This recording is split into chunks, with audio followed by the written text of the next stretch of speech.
Now we'd like to hear from our researchers, and the first researcher we'd like to speak with is Dr. Sarah Elsea, who's a full professor of molecular and human genetics at the Baylor College of Medicine. It's really been a pleasure and my honor to have been working with Sarah for the last several years.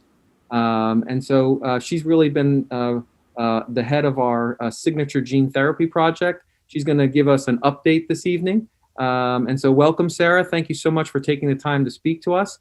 And you can share your screen if you don't mind. Great. All right. Can everybody hear me? Yes, thank you. Okay, great. Thank you, Chris. Yeah, really happy to have a few minutes to tell you about the work that we've been doing and some of the exciting progress that we've had over the last few years. And so as Gianluca and Chris have explained, some of our goals really have been to try to improve and increase expression of REI1. That's really been one of our primary goals. The last year, we've had some challenges. Of course, everybody, with the coronavirus challenges, we've had to shut down our laboratory and stop breeding mice and growing cells. And so we've had some challenges along the way. But we've, I think kind of overcome some of those and kind of powered through. And I think we're back up and running and in good shape. The philosophy we have in my lab really is that we have our research, everything that we do is really patient driven, and all of the findings and such really have been driven by information we've received from parents and from patients, and to drive the focus and the goals in the research to really try to get to the improved quality of life, right? That's really our goal in the end.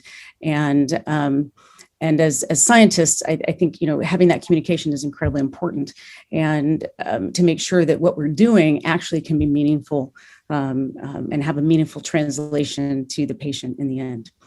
And so that is certainly our goal. And I don't have time to tell you tonight about all of the work that we're doing, but some of you may have provided or children may have provided skin biopsies for research purposes. And I won't talk to you tonight about that work, but too much, but we do work with those as well. And so we've created stem cells and neural stem cells to further assess REI1 and to determine kind of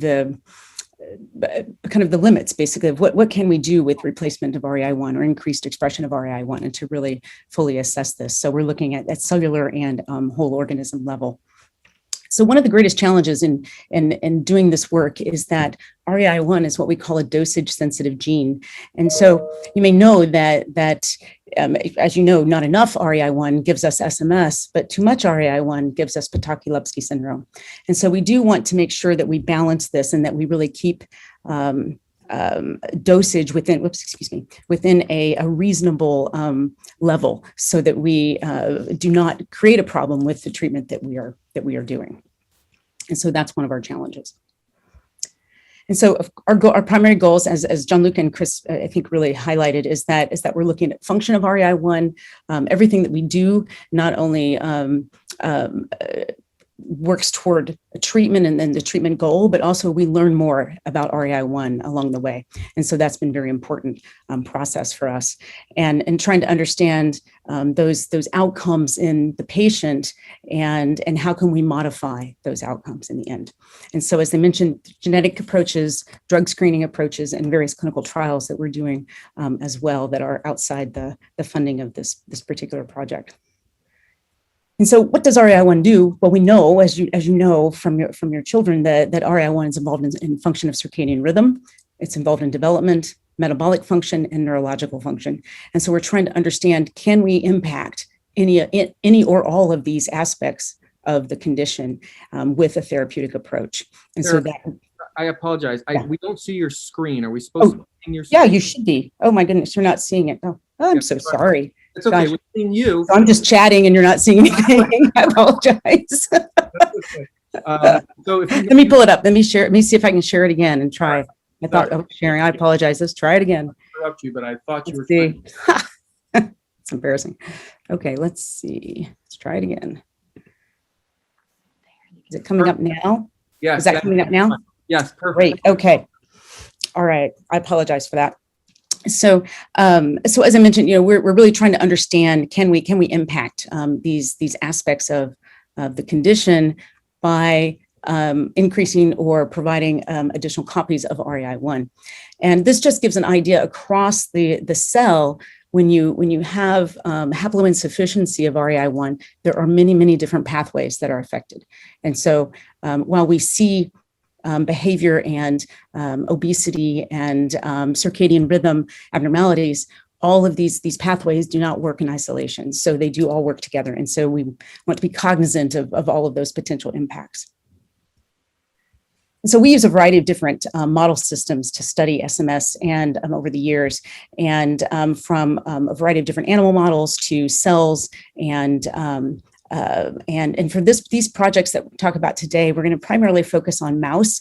And as I mentioned, we also are doing cell-based work, but the primary focus will be the mouse work. And of course, our therapeutic goal overall is the increased expression of REI1. And that's really our primary focus. And you can do that by increasing expression from the non-deleted chromosome 17. That's one option. Or you can introduce another copy of REI1 into the cell. And we've attempted and trying to do both, taking both approaches. And can we alter REI1 and expression in the right cells? Because that's important, because not every cell expresses REI1 at the same level.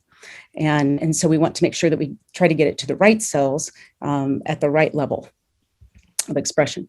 And again, how can we best measure success in this treatment process? And so lots of different approaches that we've taken over the years, and with regard to trying to replace the entire REI1 gene, which is challenging because it's a very large gene physically, and so it is difficult to fit into a gene therapy vector. But we have created cell lines that have corrected the expression of REI1 and in the stem cell form, and so we do believe that we've got some great approaches along those lines, as well as the approaches that Gianluca had mentioned with regard to a CRISPR-Cas9 approach. And so this CRISPR approach is illustrated here briefly, that basically what we're trying to do is to introduce a deactivated CRISPR. So this is not a CRISPR that will cut the chromosome and make a change in the DNA.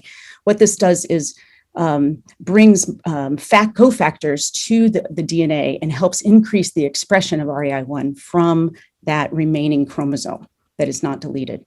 And so that really is our goal. And so we've had some good success with this. And so, as I mentioned, how do we measure the success? Well, that's always a challenge, I think. And this illustrates, I'm going to show you a little bit of data on mice that are not treated. So these are SMS mice that, and you can see the weight gain here. The red and green are wild type animals, okay? And so there's a wild type female on the bottom here and male animals. And then the black and blue illustrated are male and female REI1 mice. And so you can see that these mice, while they start out relatively close in size, as they age, they really become quite obese. And these are quite large mice. And so this is one of the primary phenotypes that we're monitoring as well. And so the mice weigh a lot. They have altered fat deposition. They also have impaired satiety. And so they tend to overeat as well. And so one of the mechanisms by which we do this monitoring is using a metabolic cage. And it's a little hard to see some of these because we don't have fantastic cameras to put inside near the cages. But this guy in white is a Smith-Magenis mouse, and he's trying to run on the wheel, and he's not quite keeping up. It's a little hard to see this guy here, but this guy's running. This is a wild type sibling of his who is really running hard on the wheel, and this guy's a little challenged. He's quite overweight, and you'll see him kind of give up here in a minute. And his siblings are running all the time. Okay, and so we use this measure of activity and weight and food consumption and energy expenditure as part of our analysis to determine if we've had some success. And so mice that we have not treated are illustrated here, and this is food consumption over a period of time. So this is total food consumption over a period of time while these mice are in the metabolic cages. And in the black and blue illustrated are the REI1 mice, and so these are females in black and the males in blue. And you can see that they eat over time a lot more food than the wild type animals, which are shown in blue and red and green. Okay, and so this is typical. We've seen this in over the years, and we know that, and we expect that this is what we will see in these animals.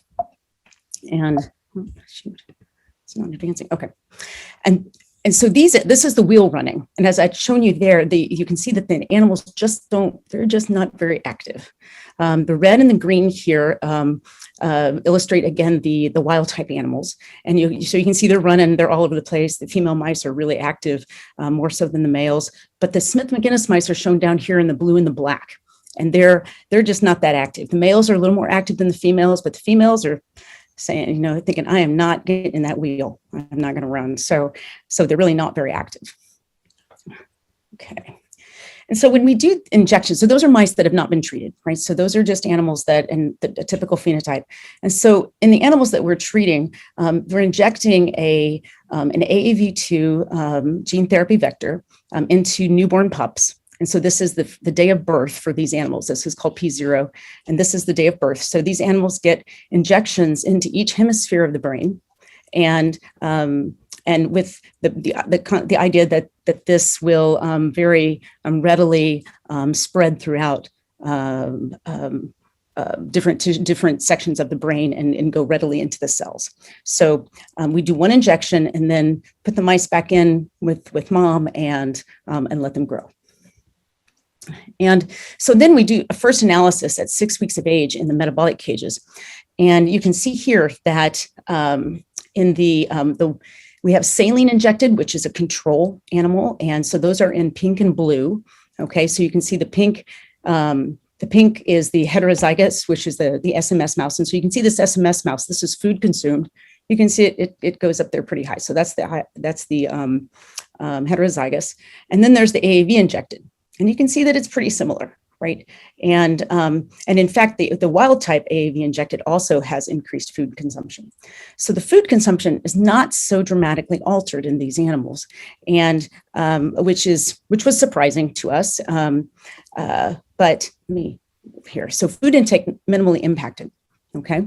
However, as we go on and look at other different aspects of the phenotype, what we find is that when we look at activity assessments over time, we find that animals that are saline injected, which are shown in pink, not very active, as I had shown you, right? However, when we inject the heterozygous animals here in black, they have now the same activity level as their wild type litter mates. And so this is really fantastic. And so we're very excited about these data. And the wild type injected animals, these replicate Potocki-Lupski syndrome. And you can see that the activity is much higher in those animals. So we don't want to get there. We want to keep them here where we are right now. And this looks pretty good. And so we're quite excited about this. So what we know is that treatment improves activity and energy expenditure at this age. It's not altering the satiety impact, and we need to do more studies to understand why that aspect is not being altered substantially, but the energy and activity is, and so that's very exciting. And then when we look more so at not just the energy expenditure, this is just another representation of energy expenditure from control untreated animals. But what we find is that this energy expenditure also correlates, as you can imagine, with your circadian rhythm as well. And so we do see shifts that occur related to the circadian rhythm, and it appears that with the treatment, the animals are shifted to a more normal circadian rhythm like their litter mates. And so we're very excited about that aspect as well. And which, of course, as everybody knows, that would be a huge improvement if you could improve the circadian rhythm. And so in this, as I mentioned, the dosage sensitivity is challenging, and that's something that we're constantly trying to work with and understand, as well as making sure that we get this treatment into the right cells at the right time. And so that's where our research is going now. And as you can see, we've got some really great data, but we have much more to do. And so, as you know, it's the outcomes of this kind of research are really fantastic because not only does it help Smith-Magenis syndrome, but it helps helps the broader population. And that's important for all of us to try to put out there as well, is that if we can understand this single gene disorder that impacts sleep disturbance and obesity and behavior, that then those are also common problems in the population. And so this also helps us understand treatments for others as well. So that's very important. And lots of people in my group that have been involved over the years in this project and related projects. And of course, I couldn't do any of that without them. And of course, with the funding, that's incredibly important. And my other collaborators from other institutions as well. So I'm happy to take any questions. This is great, Sarah. Thank you so much. We really appreciate it. And very exciting data. I mean, the fact that you can, increase expression of RAI1 with that CRISPR technology and start to see some normalization is really exciting. So we recognize that this kind of research takes longer than we expect, and it's more expensive than we expect. So I think it's also exciting to know that you put in for an NIH grant.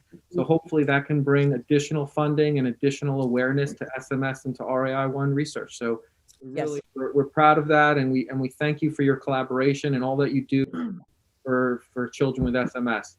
Great, So thank you very much.